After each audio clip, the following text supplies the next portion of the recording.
안녕하세요. 사랑하는 수박씨 제자 여러분 반갑습니다. 만점의 기적을 경험하라 미라클 사회역사 윤쌤입니다. 올해는 중학생인데 갑자기 선생님이 새로운 화면을 가지고 나타났어요. 미리 보는 2018년 수능한국사라고 해서 수능은 고3들이 보는 건데 우리가 왜 수능 문제를 풀어야 하나요? 의문 갖는 윤둥이들 그리고 우리 수박씨 제자 여러분들 분명히 있으실 거라 생각을 합니다.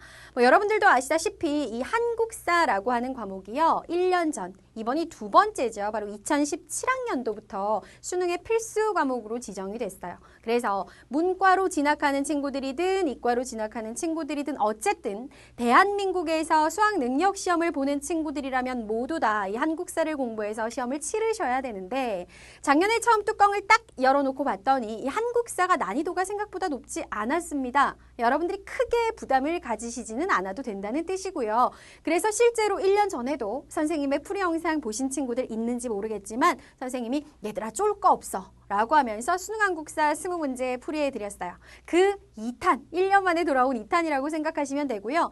수능이 딱 치러지고 나서 평가하는 신문기사들이 많이 등장을 했었죠. 내용들이 대부분 작년에 비해서 이번 2018학년도 수능한국사가 난이도가 좀 높아졌다 라고 이야기를 많이 했습니다.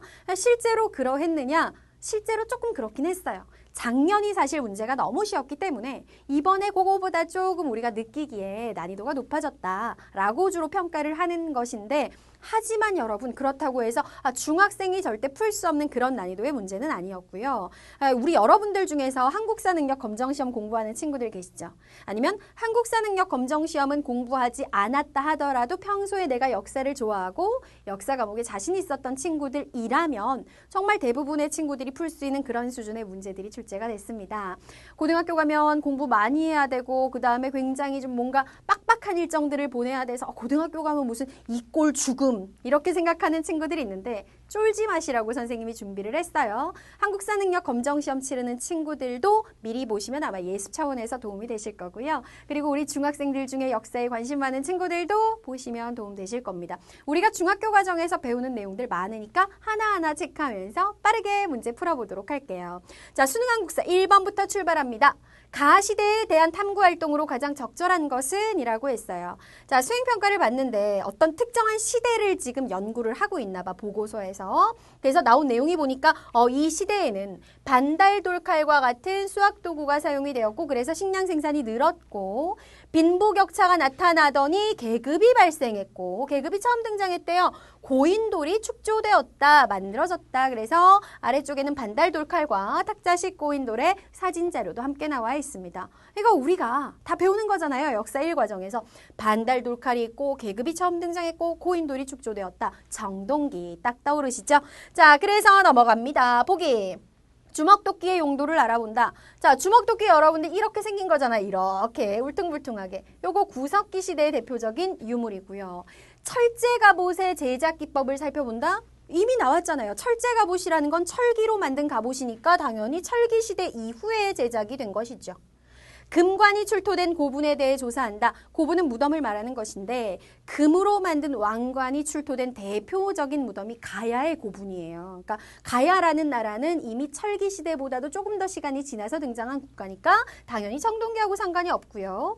비파형 동검의 형태적 특징을 분석한다. 청동검 중에서도 비파 모양을 닮았다 해서 비파형 동검. 대표적인 청동기 시대의 유물 중에 유명한 거죠. 4번이 정답이고요. 다음 빗살무늬 토기의 지역적 특색을 비교한다. 빗살무늬 토기 신석기 시대 토기였습니다. 그래서 정답은 4번이 되는 거죠. 자, 2번 문제 넘어갑니다. 밑줄 친 나라에 대한 설명으로 옳은 것은 쭉 설명이 되게 많은데 포인트는 딱 정해져 있어요. 웅장하고 견고한 성벽으로 둘러싸인 이 성은 삼국시대 중국 세력의 침략에 대비해서 만들어진 대감성입니다. 그러면 삼국시대에 중국 침략에 대비했다 그랬으니까 고구려 백제 신라 중 하나의 나라라는 것인데 그렇죠? 이름은 백암성이에요. 요거 중등 과정에서도 나오는 거죠. 요동성, 백암성 이런 거 나와요. 다음, 이 성을 쌓은 나라는 수나라와 당나라의 여러 차례에 걸친 침공을 물리쳐서 국제적인 위상이 높아졌대요. 수나라하고도 전쟁을 하고 수나라가 멸망한 후에 등장한 중국의 새로운 주인 당나라하고도 전쟁을 하고 끊임없이 중국 대륙과 전쟁했던 나라는 삼국 중에서 바로 누굽니까? 고구려잖아요. 고구려. 이 문제는 고구려에 대한 설명으로 옳은 걸 찾는 문제구나. 바로 나옵니다. 자, 그럼 넘어가서 볼게요. 당의 삼성육부제를 수용하였다. 당나라의 중앙정치가 삼성육부거든요. 중서성, 문화성, 상서성. 이호, 예병, 형공, 육부가 있는데 요거 이렇게 우리나라에서 조금 독자적으로 따와가지고 모방해서 변형시킨 제도를 운영하는 나라가 있었어요. 두 나라가 있는데 당의 삼성육부제를 수용한 나라 하면은 발해가 있고요. 그 다음에 삼성육부가 아니라 약간 이성육부 체제로 변화를 시켰지만 어쨌든 기본 틀을 따온 나라가 고려가 있습니다. 중등 과정에서 다 배우는 거예요. 다음, 웅진과 사비로 거듭, 연이어서 수도를 옮겼다, 천도했다. 웅진으로 한번 옮겼다가 6세기에 사비로 옮겼다가 백제 이야기죠. 다음, 영고라고 하는 제천 행사를 거행하였다. 철기시대 국가들 중에요. 각각의 제천 행사가 있었는데 영고라는 이름의 행사를 해마다 12월에 지냈던 나라는 철기시대의 국가 부여에 대한 설명이고요. 왕의 칭호로 마립간 등을 사용하였다. 왕이라는 단어를 쓰는데 시간이 너무 오래 걸렸어. 거서간, 차차웅, 이사금, 마립간을 거쳐서 왕이라는 칭호를 드디어 쓰게 된 나라 바로 신라입니다. 낙랑군을 몰아내고 영토를 확장하였다. 낙랑군은 고조선이 멸망한 이후에 한나라가 지배자를 보내서 직접 다스렸던 행정구역 중에 하나였는데요. 이 낙랑군을 한반도에서 완전히 몰아내고 영토를 확장한 건 고구려고요. 역시 중등 과정에서 배워요. 4세기 초 미천왕 때 일어났던 일이었습니다. 그래서 정답은 5번이에요. 다음 문제 갑니다. 3번. 밑줄 친 그에 대한 설명으로 옳은 것은 자, 그는 누구일까? 그는 계율을 어기고 뭔가 정해놓은 율법, 그러니까 규칙을 어기고 설총을 낳았대요. 설총을 낳은 다음에 속인의 옷을 입고서 스스로 소성거사라고 불렀대요. 큰 방 모양으로 도구를 만들어 어쩌고 저쩌고. 자, 나머지 내용 한번 읽어보시고 결정적인 힌트가 이거예요. 선생님 수업 듣는 친구들은 수업 시간에도 설명을 하는데 설총이라고 하는 유명한 통일신라의 승려가 있거든요. 이 설총이라고 하는 승려의 아버지도 승려입니다. 여러분이 너무나 잘 아는 유명한 승려, 바로 해골물 전설로 유명한 원효대사죠. 근데 원래 여러분도 아시다시피 승려는 결혼을 해서도 안 되고, 그러니까 결혼을 안 하니까 당연히 자식도 둘 수 없는데 요석공주와의 아름다운 러브스토리가 있거든요. 그래서 그녀와의 사이에서 자식이 태어났으니 그가 바로 설총이란 말이지. 그러니까 여기서 이 이야기를 동화책에서 읽은 친구들은 원효대사 바로 생각이 났을 거예요. 자, 그럼 보겠습니다. 원효에 대한 설명으로 옳은 거. 중국으로부터 풍수지리서를 받아들였다. 때는 바야흐로 통일신라 말. 중국으로부터 풍수지리서를 받아들인 승려는 도선이라고 하는 승려고요. 교관겸수를 제창하고 국청사를 창건하였다. 교관겸수도 중등 과정에서 나오는 건데 이게 뭐냐면 불교가 교종과 선종이라는 종파로 나뉘어져서 대립을 하고 있던 때는 고려 전기예요. 이 고려 전기에 이러면 안 돼. 우리 교종, 선종 이러고 싸워서 되겠니? 그래서 교종에서 강조하는 그 어떤 뭐 교리와 경전을 공부하는 것도 중요한데 선종에서 말하는 참선과 수행 이것도 중요해. 겸해서 함께 수행하자라는 게 교관겸수. 이걸 주장했던 사람은 고려 전기 의천이라는 승려였습니다. 다음, 당에 유학하고 돌아와 화엄종을 개창하였다.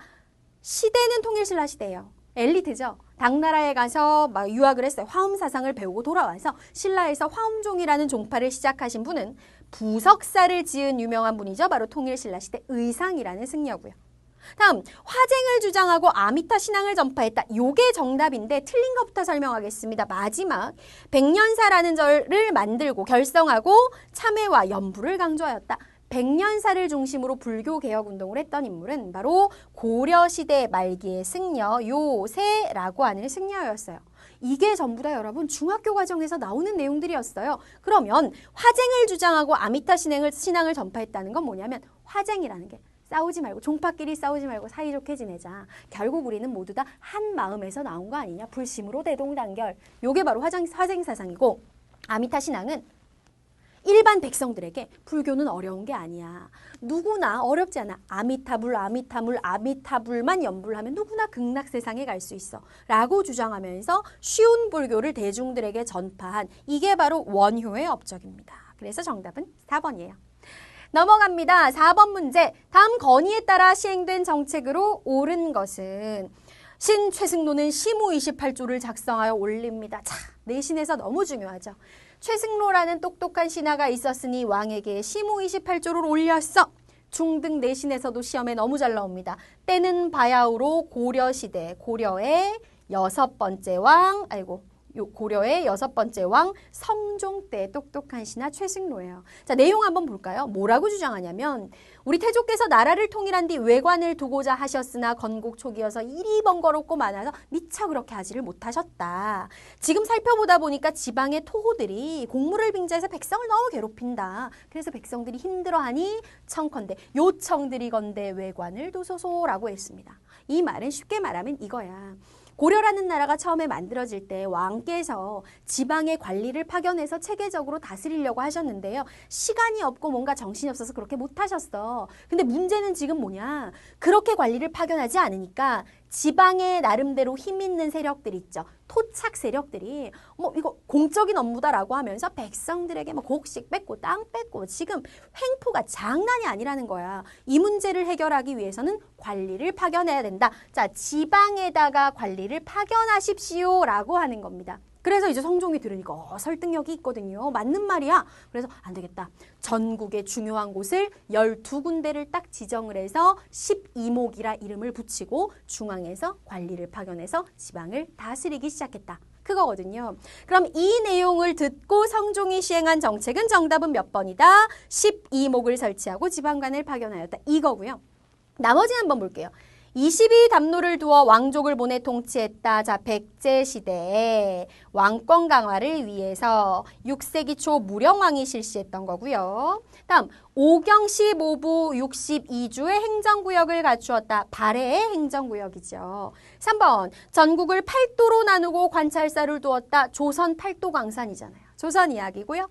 5번, 구주 오소경 제도를 완비하였다. 전국을 구주로 나누고 중요한 곳에 오소경을 두었다. 통일신라입니다. 수능 문제인데요.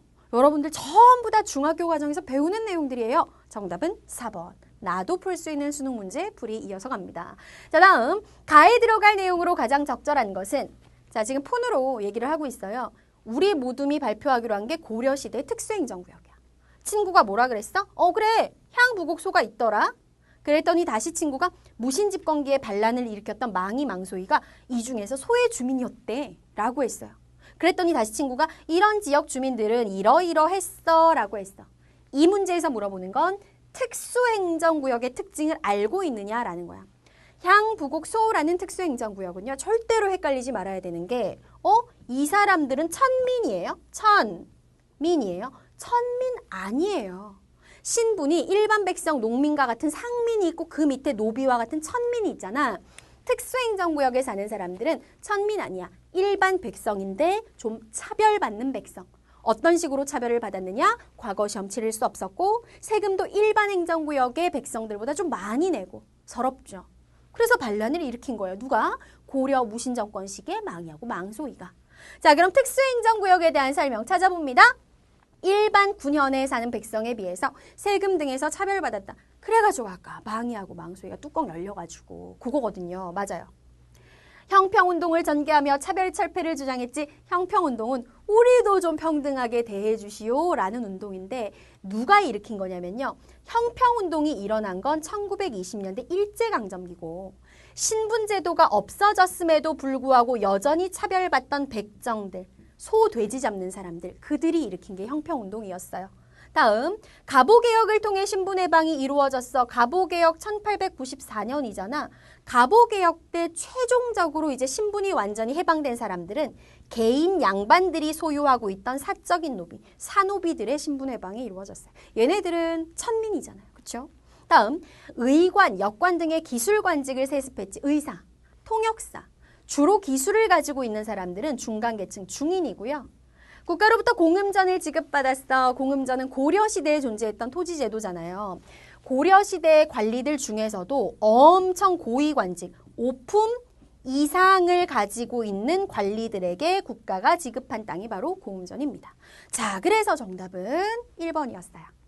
다음 문제 갑니다. 6번. 가에 들어갈 내용으로 가장 적절한 것은 고려 후기 역사서와 역사 인식이라고 되어 있는데 몽골의 침략을 겪으면서 고려에서는 우리 민족은 대단한 민족이야 라는 자주의식이 고양되었다. 커졌습니다. 정치적으로 원외 간섭을 받게 된 이후에는 우리 역사의 독자성과 유구함을 강조하는 새로운 역사서술이 나타났습니다. 이에 우리 박물관에서는 이런 역사서를 전시합니다. 그러면 여기 나와야 되는 내용은 고려 후기에 자주의식이 담겨있는 역사서가 무엇이냐. 하나는 나와 있네요.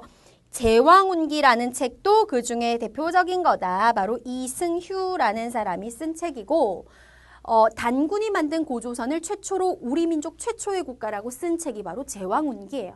자, 나머지 하나는 뭐가 들어가야 될까요? 단군과 고조선 관련 기록을 담은 삼국유사. 일현 스님이 쓴 거잖아. 너네들이 알고 있는 그 유명한 이야기 있지. 곰과 호랑이가 나타나 사람이 되고자 하니 마늘과 쑥을 주면서 이걸 먹고 버티면, 그 이야기가 실린 최초의 책이 바로 삼국유사인데, 이 일현이 쓴 삼국유사가 바로 우리 민족의 자주의식이 담긴 고려 후기 대표적인 역사서입니다. 자, 정답이 1번에 나왔고요. 다음, 유교적 합리주의 사관의 바탕을 둔 삼국사기. 이름이 비슷해서 헷갈리는데 삼국사기는 김부식이라고 하는 김부식이라고 하는 고려시대 문벌 귀족이 쓴 거야. 때는 고려의 말기가 아니라 12세기 고려 초고요. 요때 이제 문벌 귀족들 되게 잘 나갔거든. 대표적인 집안, 경주 김씨 집안 사람이었고, 그러니까 합리적인 역사서이긴 하지만 우리 민족의 자주의식 이런 게 담긴 역사서는 아니죠. 시대도 틀리고. 다음, 기전체 형식으로 고려 역사를 정리한 고려사. 고려의 역사를 정리한 거지만 이건 조선 세종대왕 때 쓰여진 거고요. 다음, 우리 민족의 전통과 정신을 강조한 조선상고사. 조선의 역사를 썼지만 이건 언제 쓰여진 거냐면 1931년에 유명한 민족주의 사학자 신채호 선생님이 쓰신 거예요. 마지막으로 고조선 이후의 역사를 편년체로 서술한 동국통감. 이건 역시도 조선, 전기, 세종대왕 시기에서 문종 사이에 쓰여진 역사서입니다. 정답은 그래서 1번이었어요. 자, 우리 잠깐 쉬어가도록 할게요. 여러분과 함께 선생님이랑 이제 7번 할 차례 6문제 풀었는데요. 자, 지금까지 문제 풀어본 것 중에서 여러분 중학교 과정에서 안 배운 거 하나도 없었어요. 나도 나중에 수능 볼 때 한국사 때문에 쫄 필요 없겠구나 생각하시면서, 자, 다음 문제 미리 풀어보고 기다리시면 뿅 하고 나타나서 7번 시작합니다. 자, 잠깐 심호흡 하셨죠? 7번부터 또 열심히 달려보도록 하겠습니다.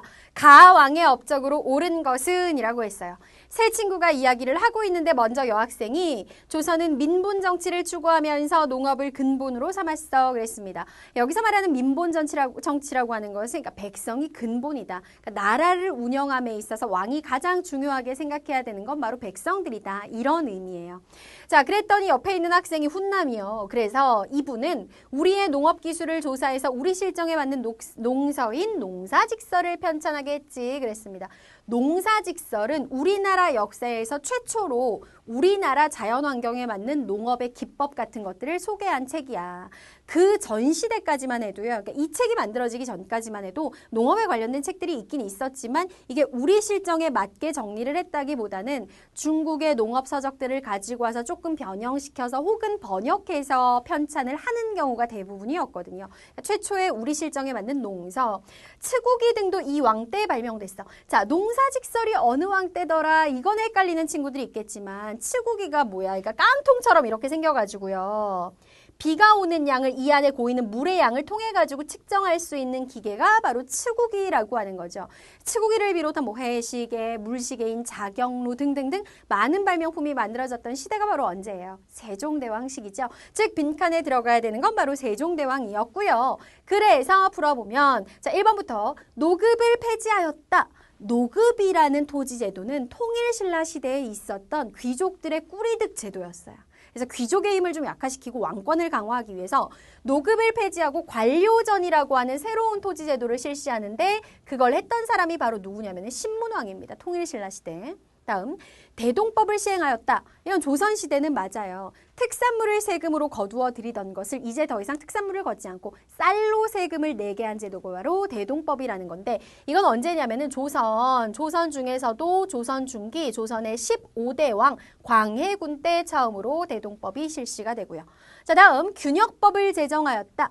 균역법이라고 하는 건 군역의 의무를 지니고 있는 조선시대의 남성들이 1년에 군역의 의무로 군포를 2필씩, 그러니까 옷감 2필씩을 나라에다가 내던 게 바로 군포제도인데 이게 이제 너무 백성들을 부담스럽게 하는 거지. 그래서 군포 2필을 한 필로 50%로 줄여준 게 바로 균역법입니다.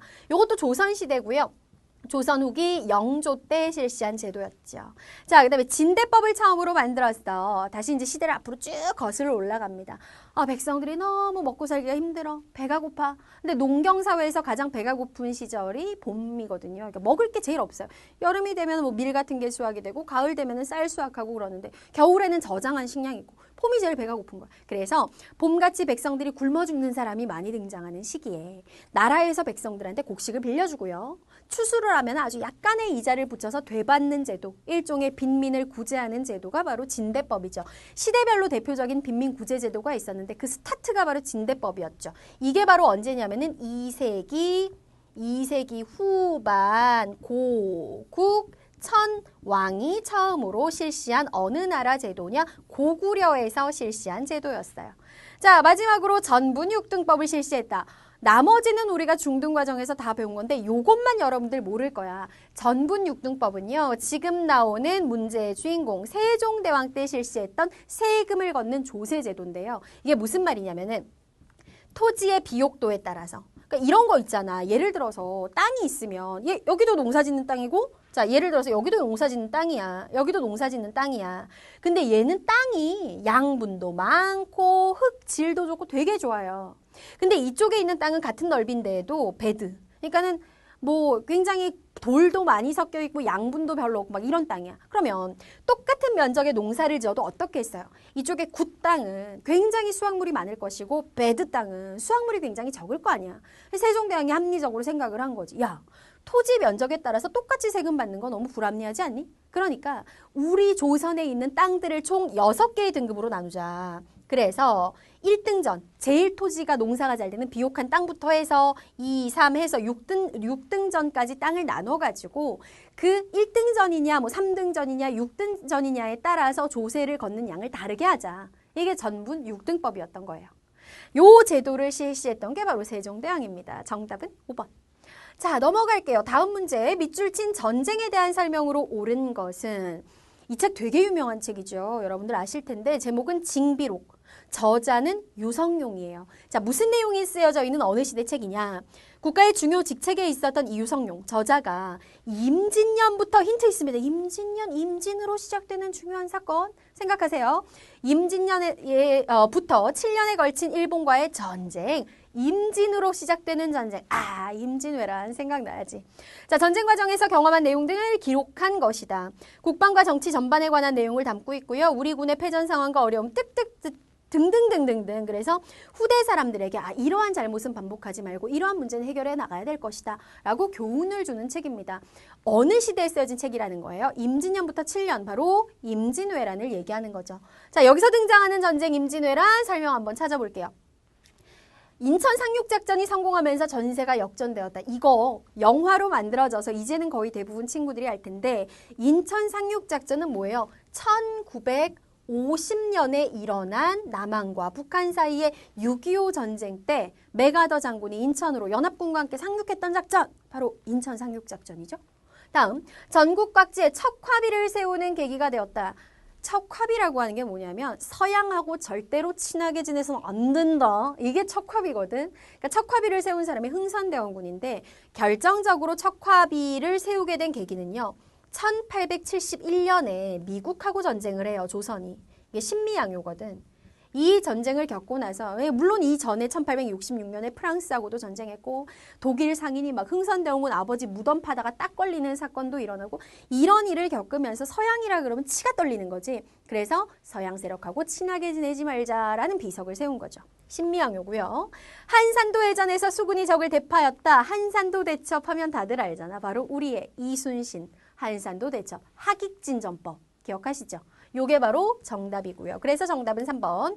친명배금 정책이 원인이 되어 일어났다. 자, 요것도 영화로 만들어지면서 굉장히 유명해졌는데 선생님은 재밌게 봤는데 별로 그렇게 인기는 없더라고요. 내가 제목이 갑자기 왜 생각이 안 나지? 이병헌 나오고 했던 영화인데 그러니까 친명배금 정책이 뭐냐면 자, 중국 대륙에 명나라라는 강력한 나라가 있었죠. 조선은 전통적으로 명나라를 4대해 왔고요. 그 다음에 근데 임진왜란 이후에 명나라가 점점 힘이 빠지더니 우리가 짐승 취급했던 여진족이 성장해서 후금을 만들고 이 나라가 파워가 점점 강해지네. 근데 조선이라는 나라가 둘 사이에서 중립을 지켰던 광해군을 쫓아내고요. 인조를 왕위에 올립니다. 그가 16대 왕이죠. 인조가 왕이 되고 나서 그때부터 다시 명나라하고만 친하게 지내고 후금을 사람 취급 안 하는 친명배금 정책을 실시를 한 거야. 그럼 누가 열받겠어요? 후금 열받겠지. 자존심 상해. 우리가 옛날에 우리가 아닌데 내가 낸데 이런 생각 들 거 아니야. 그래서 어떻게 하느냐? 이 후금이 조선에 쳐들어오게 됩니다. 이리하여 일어난 전쟁이 바로 1627년에 일어난 정묘호란이고요. 그 이후에 후금이 더 강해져서 청나라로 이름 바꾸고 나서 일어난 게 그 선생님이 지금 제목 생각 안 난다고 얘기했던 그 영화의 바로 주인이 무슨 얘기 뭐라는 거야. 그 영화의 핵심 사건이 된 1636년의 병자호란이에요. 그 내용이고 서희의 외교 난판으로 적을 물리쳤다. 자, 요거는 뭐냐면은 고려시대. 때는 바야흐로 991년 거란족이 고려에 쳐들어오니 거란이 1차 침입을 했을 당시 거란의 장수 소손영을 설득하여 전쟁이 안 일어나게 했던 서희의 놀라운 외교력, 서희의 외교난판 이야기입니다. 자, 정답은 그래서 3번이죠. 넘어가도록 할게요. 9번. 다음 자료에 나타난 시기의 경제 상황으로 옳은 것은 어느 시대 경제 상황을 말하는 건지 시대부터 파악해야 되잖아. 이 문서는 한글로 쓴 약속 증서. 자, 여기서 힌트 하나 얻었어요. 뭐? 한글은 세종대왕 때 만들어졌고 한글로 쓰여진 문서라고 했으니까 일단 기본적으로 조선시대겠다. 그치? 다음. 이순이라는 사람이 장대윤에게서 상평통보로 70냥을 빌렸는데 그 돈을 갚지 못하면 자신이 경작하는 토지 중에 세 마지기를 넘기겠다는 내용. 일종의 돈 빌려주고 쓰는 각서, 차용증 같은 거예요. 자, 여기에 또 하나의 결정적인 힌트가 있습니다. 바로 상평통보인데요. 조선시대에 가장 활발하게 사용됐던 그 화폐가 바로 상평통보야. 근데 조선시대 전체가 아니라 상평통보라는 돈이 발행된 게 바로 조선의 16대 왕인 인조 때고요. 16대 왕 이후 상평통보가 시장에서 널리 활용된 건 그러니까 조선 후기예요.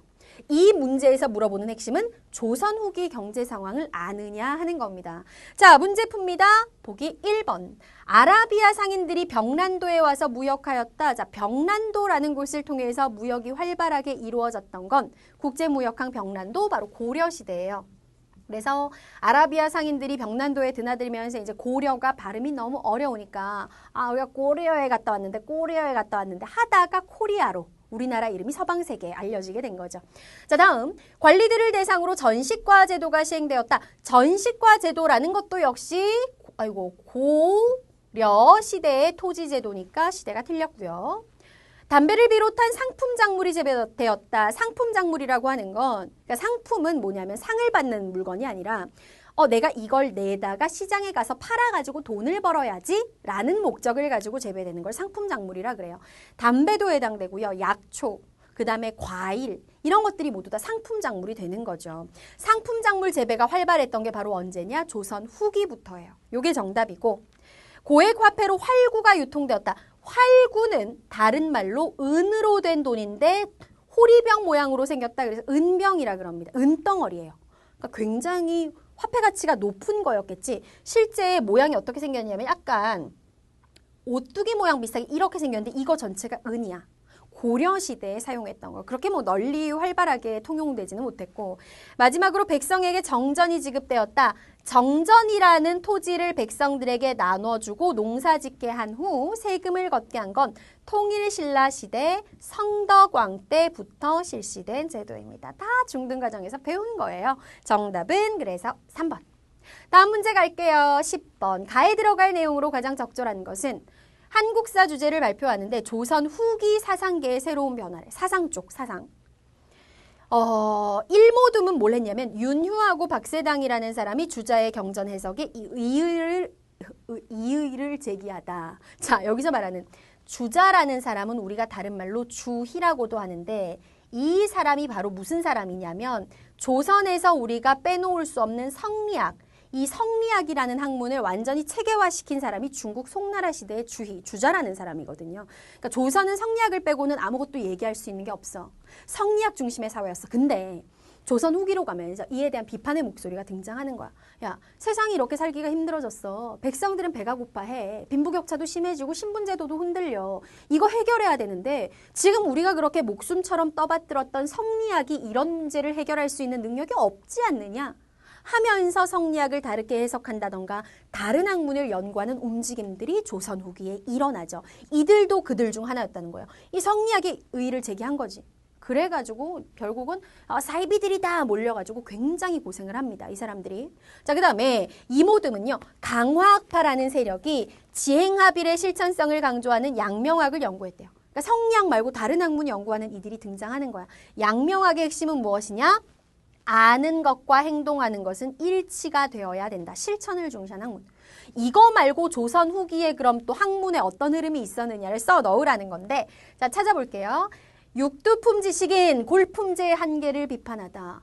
육두품 골품제 그러면 신라가 생각나야지. 이 골품제 하에서 차별을 많이 받았던 육두품들이 골품제의 한계를 비판한 건 언제냐면은 통일신라 시대 중에서도 통일신라 시대 말기. 이 말기를 우리는 하대라고 얘기하거든요. 상중하. 그래서 통일신라 말기의 이야기고 북학파 상공업 중심의 개혁론을 주장하다. 실학이라고 들어봤지.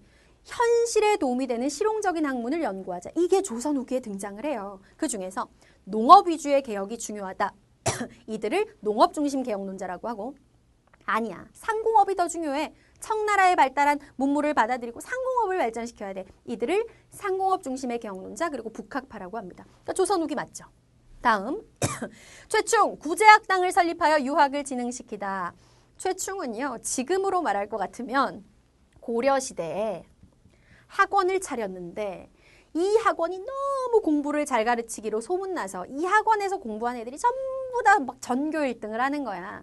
그래가지고 난리가 났던 센세이셔널을 일으켰던 사람이 바로 최충이라는 사람이에요. 이 최충이 만든 학원이 구제학당이고요. 유학을 그래서 진흥시켰던 게 바로 고려시대, 고려 전기의 이야기입니다. 다음 이황과 이기론을 중심으로 성리학을 발전시키다. 같은 조선시대는 맞는데 이황과 우리 다 집회에 등장하는 분들이잖아. 이분들이 이기론이라고 하는 건 우주의 원리와 인간의 본성 이걸 근본적으로 연구하는 거거든요. 그걸 중심으로 성리학을 발전시켰던 건 지금 이 문제는 조선 후기잖아요. 근데 성리학을 이들이 발전시켰던 건 조선 중기 그러니까 후기가 오기 전의 상황이에요.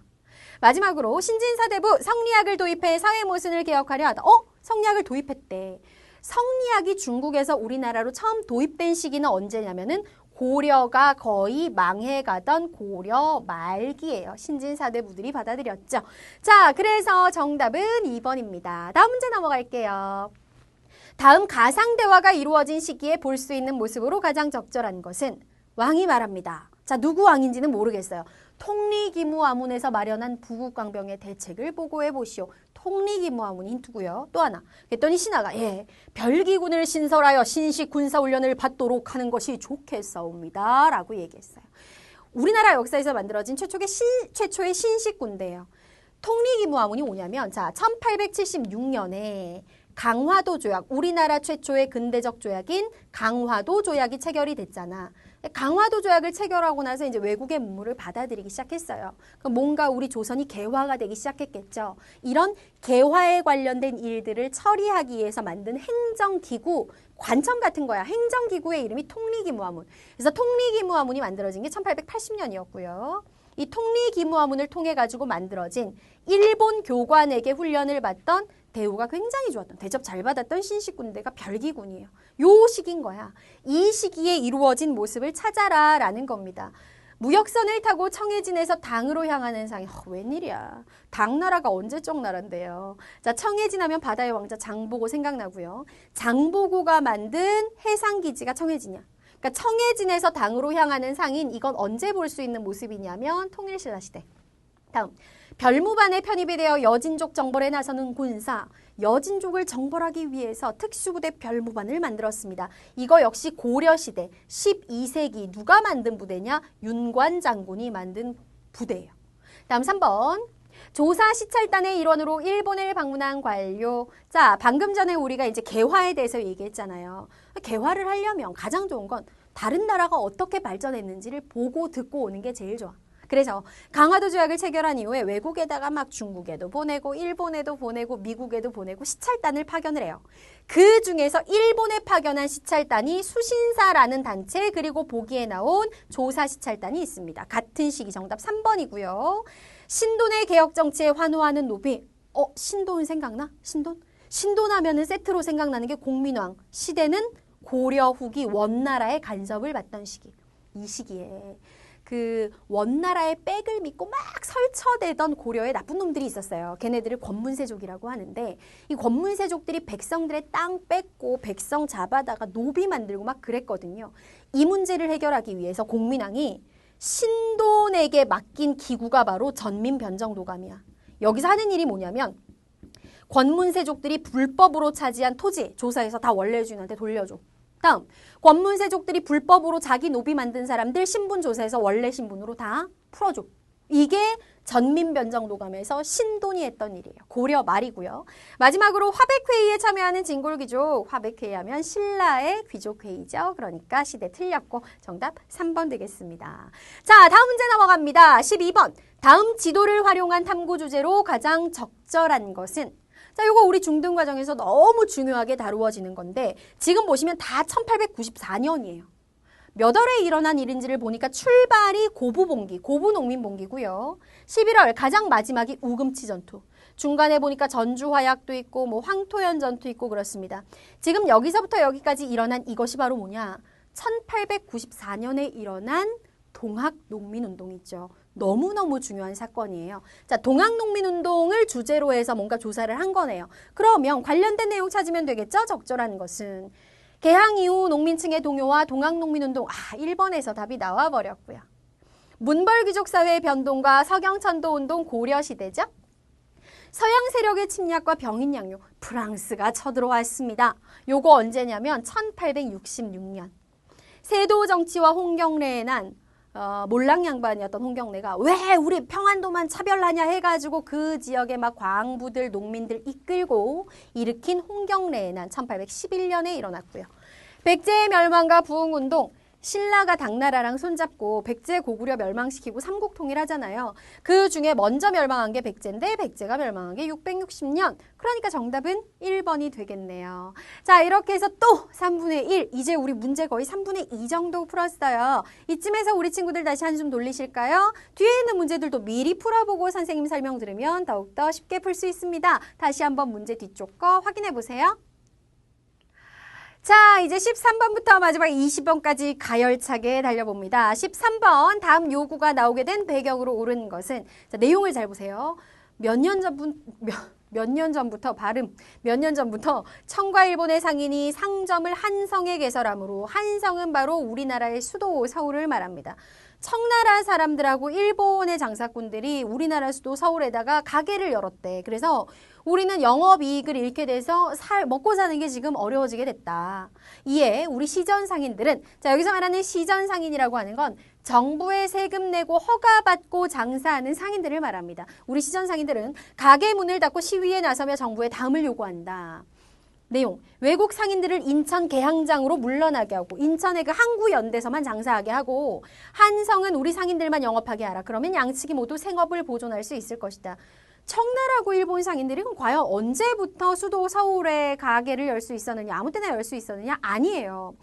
1876년에 강화도 조약을 체결할 그 당시만 해도 딱 외국 상인들이 우리나라에 들어와서 장사를 하거나 거래를 할 수 있는 건 인천 개항장, 그러니까 항구 근처 일부 지역으로 한정이 되어 있었어요.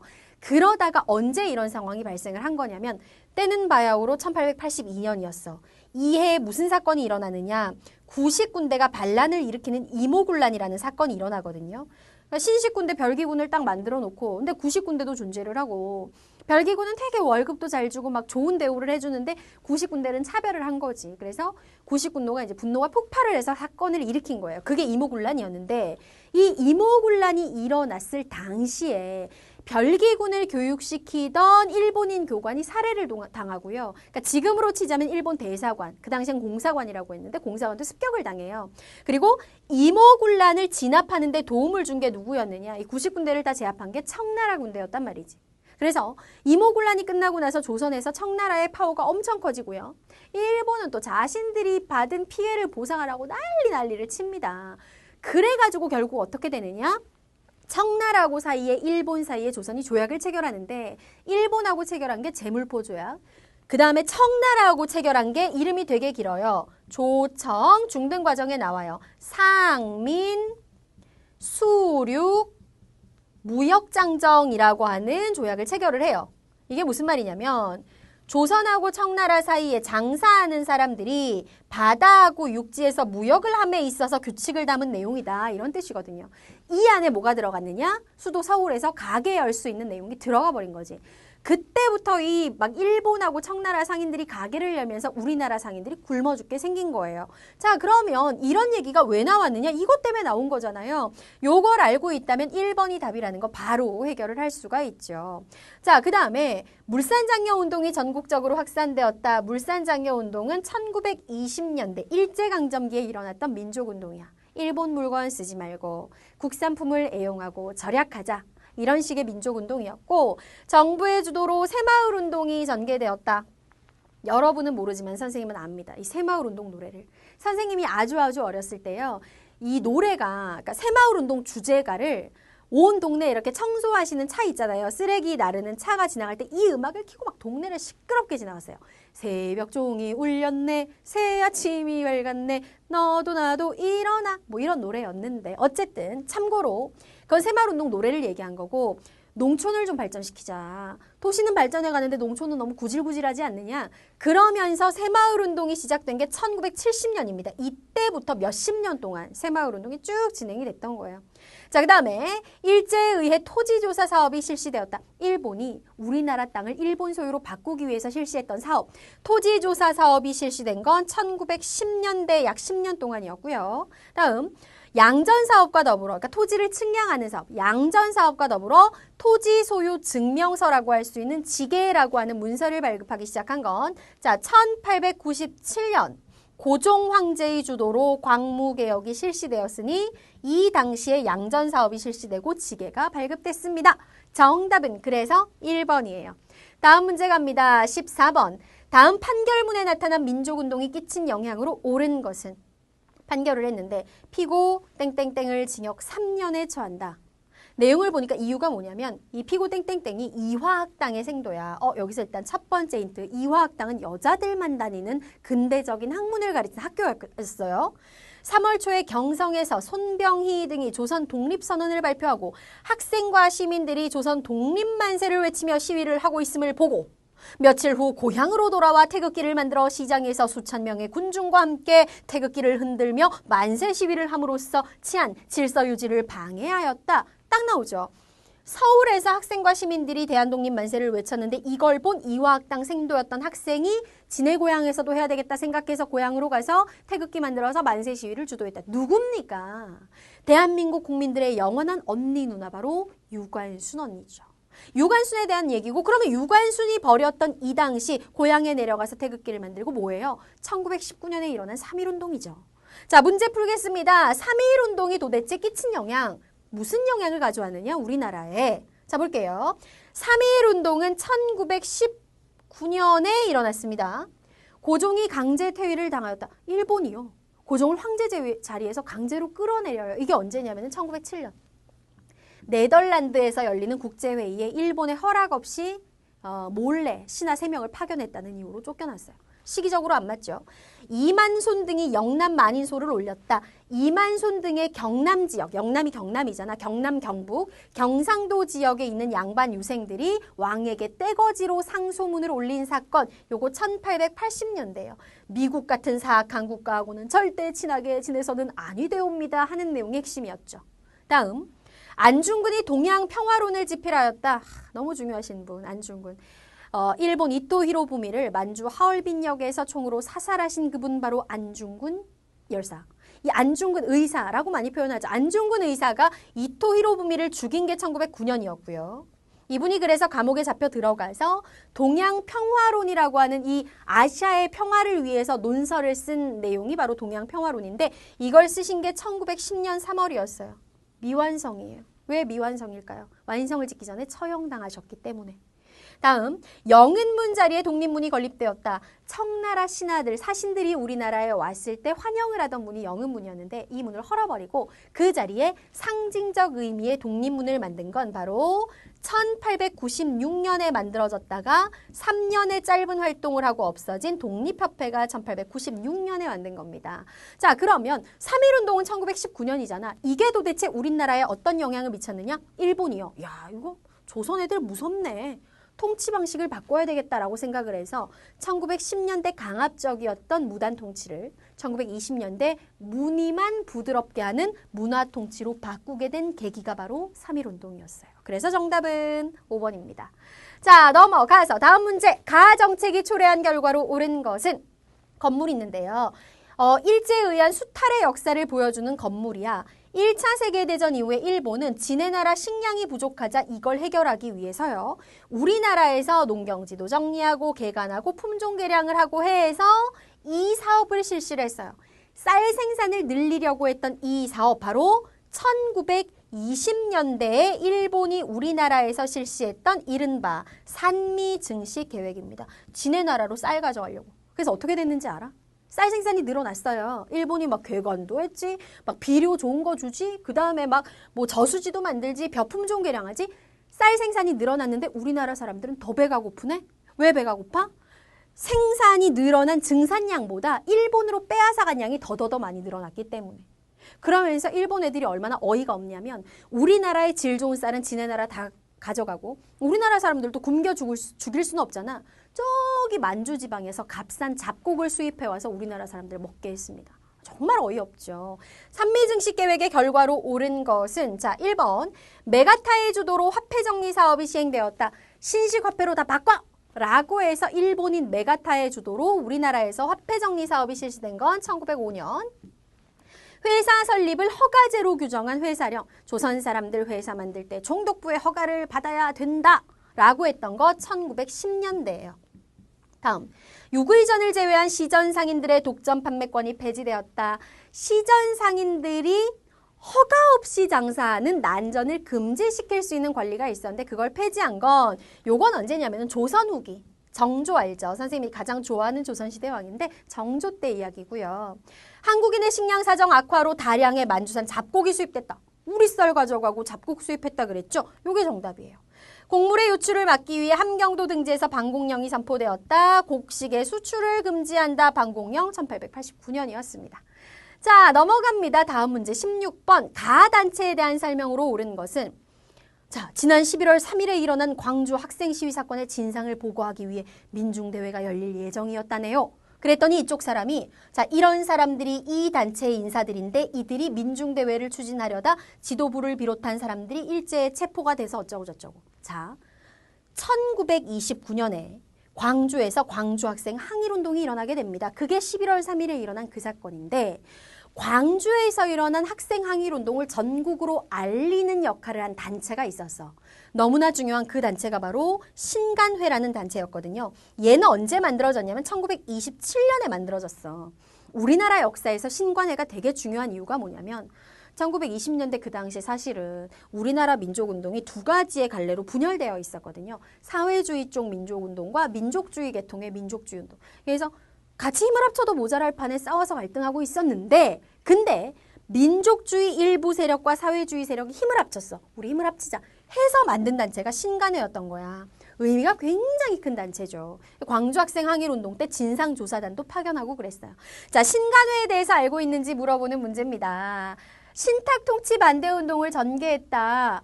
미국, 영국, 중국, 소련이 광복된 한반도를 5년 동안 대신 다스려주는 게 신탁통치 아니야. 절대 있을 수 없는 일이다. 반대운동은 1945년에 일어나요. 정우회 선언을 계기로 결성되었다. 자, 여기서 말하는 정우회 선언이 뭐냐? 방금 선생님이 사회주의 어쩌고 민족주의 어쩌고 했잖아요. 민족주의랑 사회주의가 하나로 합쳐서 민족운동을 더 키워야 된다.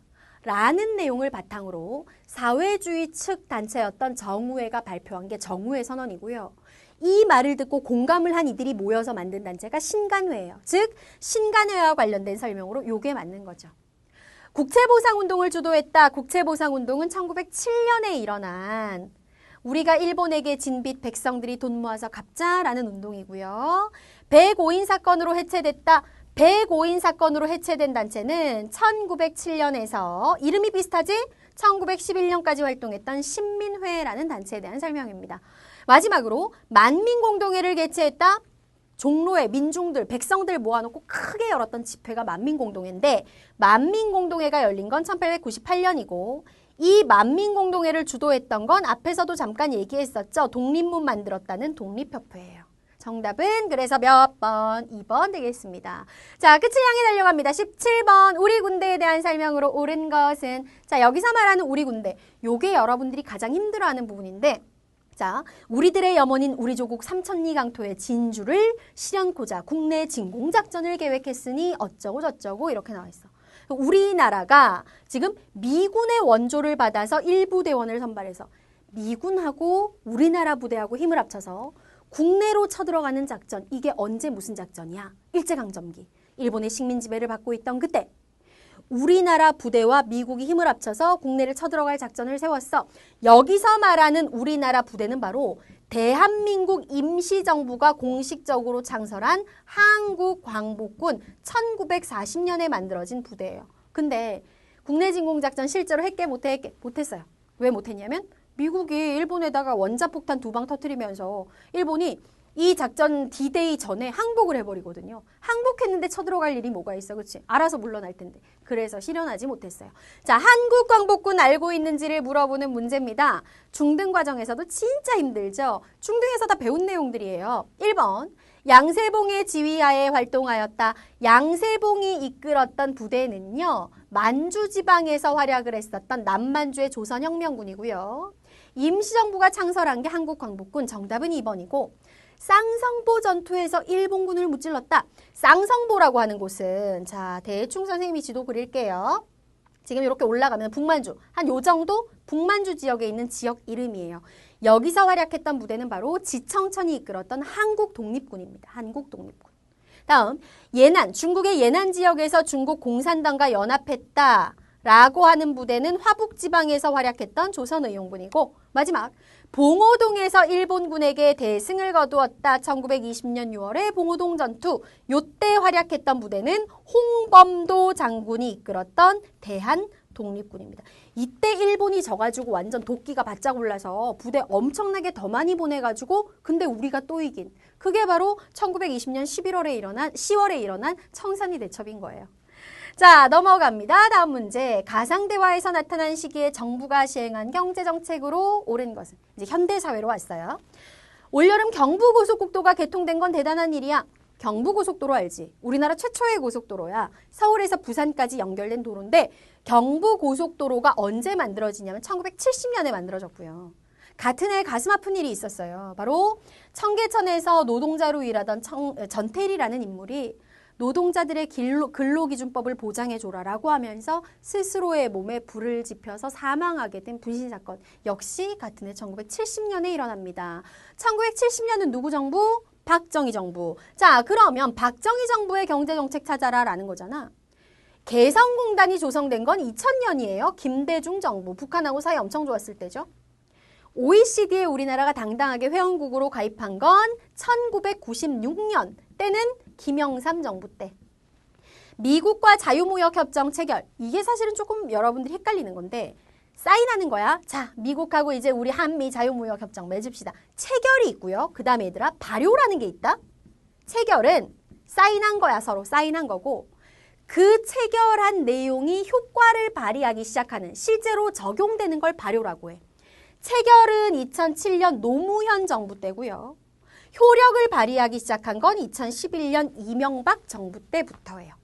다음 경제개발 5개년 계획 추진 1962년부터 시작이 돼서 1차, 2차, 3차, 4차까지 진행됩니다. 1970년대까지 진행되죠. 박정희 정부. 정답은 4번이고 마지막으로 금융실명제를 실시한 거 1993년 이때도 김영삼 정부 때입니다. 자, 넘어갑니다. 이제 두 문제 남았어요. 가에 들어갈 내용으로 옳은 것은 누구냐를 물어보는 건데 사진 보고 바로 누군지 아는 사람은 없을 거예요. 이분이 누구냐면은 독립운동을 했던 분인데요. 힌트가 몇 가지 있어요. 1919년에 파리 강화회의에 파견돼서 독립청원서, 우리 독립하기를 간절히 원한다라는 걸 제출을 했고요. 김원봉의 주도로 민족혁명당에 참여하다. 이건 아마 모르는 친구들이 많을 거고 임시정부의 부주석이기도 했고 그리고 광복 이후에 김구 선생이랑 같이 1948년에 남북협상에 참여했어요. 이거 우리 중딩들도 되게 중요하게 다루는 내용인데 야, 남한하고 북한이 진짜 두 개 나라로 쪼개질 위험에 처한 거야. 하나의 한반도 안에 두 개 나라는 안 된다 해서 김구하고 누가 갔어요? 북한에. 김규식 선생이 가잖아요. 가서 김일성 만나가지고 협상을 했지만 실패하죠. 여기서 말하는 인물은 바로 김규식 선생입니다. 자, 김규식 선생에 관련된 내용 찾으라는 건데요. 갑신정변은 1884년에 급진개화파가 일으킨 거. 참고로 김규식 선생이 1881년생이시거든요. 갑신정변 일어날 때 4달. 그러니까 아무것도 할 수 있는 나이가 아니죠. 틀렸고. 조선혁명선언을 작성했다. 조선혁명선언은 유명한 분 민족주의 사학자 신채호. 좌우 합작운동에 앞장서다. 좌파 우파 나눠서 지금 싸울 일이 아니요. 우리 손잡아야 돼. 해서 좌파 대표인물, 우파 대표인물이 같이 합작운동을 합니다. 당시 우파 대표인물이 김규식. 요게 정답이네요. 그리고 좌파 대표인물이 유명한 여운형. 정답은 3번이고요. 홍코우 공원에서 의거를 일으키다. 도시락 폭탄 유명하죠. 1932년 윤봉길 의사. 대한민국 초대 대통령 제1대 대통령 이승만. 정답은 3번. 마지막 문제 갑니다. 자, 밑줄친 시민들의 요구로 옳은 것은 박종철 추모 집회의 모습이야. 정부가 박종철 고문치사 사건을 은폐 조작한 사실이 드러나자 시민들의 분노가 터졌어. 그래서 결국은 시민들이 점점점 민주화 시위가 거세졌고 전국적으로 확산돼서 결국은 정부가 두 손 두 발 다 들죠. 결국 집권하고 있던 세력은 6.29 민주화 선언을 통해 시민들의 요구를 수용했다. 좋다. 시민들이 원하는 대로 하겠다. 이게 언제 있었던 일이야? 1987년 우리나라 최고의 혁명 바로 6월 민주항쟁이에요. 이때 시민들이 요구했던 건 뭐예요? 우리 국민의 손으로 대통령 뽑고 싶다. 헌법 개헌해서 대통령 간선제를 직선제로 바꿔라. 이걸 요구했던 거고 정부가 결국은 시민들의 요구를 수용한다는 건 개헌해서 직선제 실시하겠습니다. 라고 한 걸 말하는 거죠. 자, 그럼 정답은 어디 있어요? 광주 계엄군 철수. 이거는 1980년 광주민주화운동. 3.15 부정선거의 책임자를 처벌하라. 이건 1960년에 있었던 일. 굴욕적인 한일협정 체결 반대는 1965년에 한일협정이 체결됐으니까 그 이후. 유신헌법 철폐, 유신체제는 1970년대고요. 정답은 5번. 기존의 헌법을 수호하겠다는 정부의 원래 입장, 호헌 조치를 철회하고 대통령 직선제 개헌을 하겠다. 6월 민주항쟁의 핵심 내용이었습니다. 자, 이렇게 해서 미리 보는 2018 수능 한국사 문제 풀어봤어요. 자, 선생님이 자세한 설명을 해주고 싶어서 조금 내용이 길어졌지만 이거 보시면 나도 충분히 할 수 있겠는데 라는 생각 드실 겁니다. 자, 한국사는요. 짧은 시간에 벼락치기로 절대로 해결되는 과목이 아니에요. 여러분들이 방학을 이용해서 열심히 한국사를 공부하시면 지금 보셨다시피 여러분들이 고3 돼서 한국사 열심히 파고들 시간에 더 중요한 혹은 취약 과목 공부하실 수 있습니다. 자, 이번 방학 한국사 열심히 공부하는 해로 정하고 선생님이랑 같이 열심히 달려보도록 할게요. 저는 강의로 돌아가서 여러분들 기다리겠습니다. 수고하셨습니다.